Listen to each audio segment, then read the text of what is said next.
We're going to bring on Mariners insider Shannon Drayer joining us right now on the Issaquah Pest Control Hotline. Shannon, thanks so much for taking the time. We know this has been a busy couple days for you and especially a busy morning, so we really appreciate it. No problem, guys. All right, so John Stanton will be speaking at 2 p.m. As a heads up for all of you listeners. Shannon, what do you personally want to hear from him during that press conference?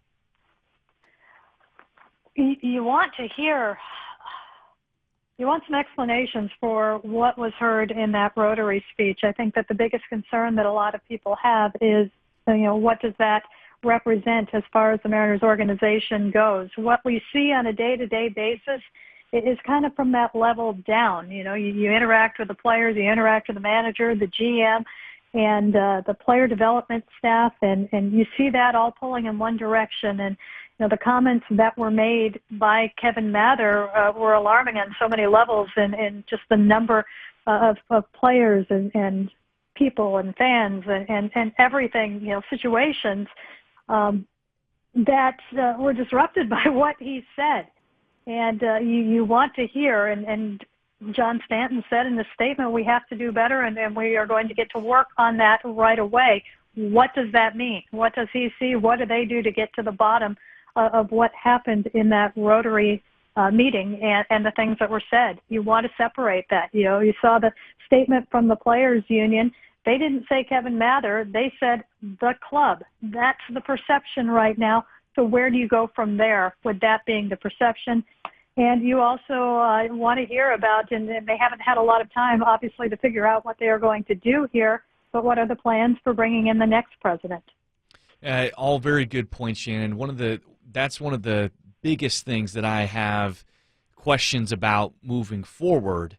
And in your opinion, who is going to be the one who's spearheading the charge to let the players know, to make it known as an organization that that's not what the Mariners are about? That's obviously why they move on from Kevin Mather here. Who is going to be the spearhead of that? Is that John Stanton himself? Is that going to be Jerry Dipoto, Scott Service? Where do you think that comes from? I think it has to come from John Stanton. They've had, Jerry Dipoto has been probably the person that they have heard from the most that has been close to that level of executive within the organization, and this was something else. So, I think the person who was above the person who has resigned today is the one that is going to need to have these conversations, the one that is going to have to really start to set the direction that they need to go to remedy a lot of what has happened. Now, I say all of that, and the shame, there are many shames of this, but one of the big shames of this is that when you look at, I think the big league club down, you look at Scott Service down, you look at Jerry Dipoto and his staff, you look at player development, there were a lot of good things going on within this organization, and something that has really jumped out at me in the last year have been the positive comments that you have heard from players about the things that have been happening at the big league level, that have been happening at the minor league level. You hear about Ken Giles coming over to the Mariners. He said he talked to a lot of players, former players, about what the organization was like. Taijuan Walker was one of those, gave a glowing review. James Paxton wants to come back. Tom Murphy, just a couple of days ago, just profusely thanked the organization for what they were able to get out of him. And there have been times when the season has ended where things have been chaotic and a bit of a disaster, and there's been controversy and things going on. They have been pulling in the same direction for a little while right now. Things have been relatively smooth as they've embarked on this rebuilding process. So you want to ensure that you can get that back, because a lot of trust was put in jeopardy with the comments that were made by Kevin Mather. You're listening to Jake and Stacy. We're speaking with 710 ESPN Seattle Mariners insider Shannon Drayer about the very recent breaking news from John Stanton that Mariners president Kevin Mather has resigned effective immediately. Now we're waiting for some additional kind of clarification about all of this. As a reminder for all of you guys, John Stanton will be speaking at 2 p.m., so we'll be hearing some updates then. Shannon, you have been around a lot of the guys that were included in some of Mather's comments. You've been around Julio Rodriguez. You've been around Jared Kelenic. So I'll start with those two in particular. how would you imagine they're feeling today? And is there anything that kind of insight into either of these guys that you want to offer for fans to kind of, I don't know how else to phrase this, but balance out the kind of descriptions that Mathers gave? Well, I think a lot of the fans, if you follow the team, know that there are just some things that just were flat out not true. Julio Rodriguez obviously does have that huge personality. His English is perfectly fine. I've sat down and done many interviews with him, and thank goodness he speaks English because I don't speak Spanish. So, just that comment just really came out of nowhere. And to see him very quickly in a very Julio, somewhat light but direct way, the meme that he sent out after the comments came to light with the Jordan from The Last Dance, is just, yes, I take this personally, and putting his head on Jordan's body. That's Julio right there. All right. I'm not saying he made light of it, but in a way he was saying, okay, I see it, but I got you. I'm not going to get angry about this. I'm just going to go out and do what I do and do it the way that I do it.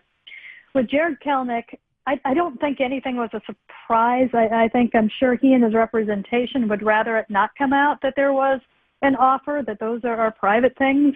But his head is down trying to make this club right now, and he knows what the obstacles in front of him have been. So I don't think that there was anything that was overtly shocking. He knew that he wasn't going to be called up from the alternate site last year. So I don't think that there was a lot that was kind of out of, I don't think it would have been much that surprised him about him that were in those comments. Of course, his goal is to make the team out of spring training. His goal is to make it impossible for the Mariners to say, you know what, we really think you need some more time.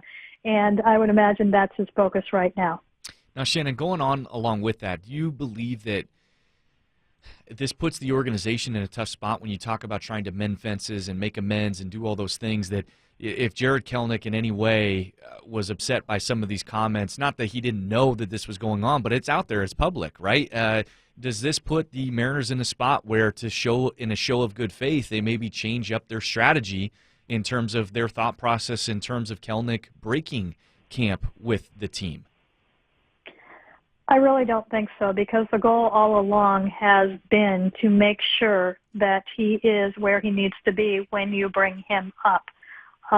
If there was a thought that there is no way he can make it out of spring training, I wonder if that door is opened a little bit, but he still has to earn it. He still has to come in and slam that door, so not give them the opportunity. And for everything that he did in spring training last year and summer camp at the alternate site, the fact of the matter was none of those were in games. A lot of what we were seeing was just the highlights. The big bombs that he hit in summer camp were very early on in summer camp. The only thing that we saw basically from Tacoma was when he did hit a home run. Well, he was there for 60 days. Other things happened as well. Spring training last year, I have the piece up on mynorthwest.com about kind of some things to watch for in spring training. When you're looking at young guys in spring training, they are always on fire out of the gates, in a large part because the pitching is not ready yet. As the spring goes on, the pitching gets better. Jared Kelenic, for all the hits that he had in spring training last year, all but one came in the first week. So if you go into spring training and all of a sudden you see a different story there, that he does hit consistently through spring training, then I would think that perhaps that story is a little bit different, that maybe there's a little impact there. But I don't think it's a blind, we're bringing him up because we think he's ready, because they don't know if he's ready or not. They don't know what the experience he and others got last year at the alternate site translates into. They will have an opportunity to find out a little bit more in spring training, particularly if the players are able to play through the entire spring. But the fact of the matter is he still doesn't have the at-bats that they wanted him to have. He still hasn't shown what they wanted to see from him because he hasn't had those at-bats. He's in no different position right now along those lines than he was a year ago in spring training, and he was not going to make the club out of spring last year because he had only had the 93 plate appearances above Double-A. She high is Mariners insider Shannon Drayer. Please go follow her on Twitter if you aren't already. I know many of you are. If you are not, at Shannon Drayer, she'll be following this story and many other Mariners stories all year long, but especially with some updates today during a media session with John Stanton. That'll be at 2 p.m. Don't forget to read her work at 710sports.com. Thank you so much, Shannon. You're the hero we don't deserve for coming on with us on such late notice. I agree. Have a good one. Bye, Shannon.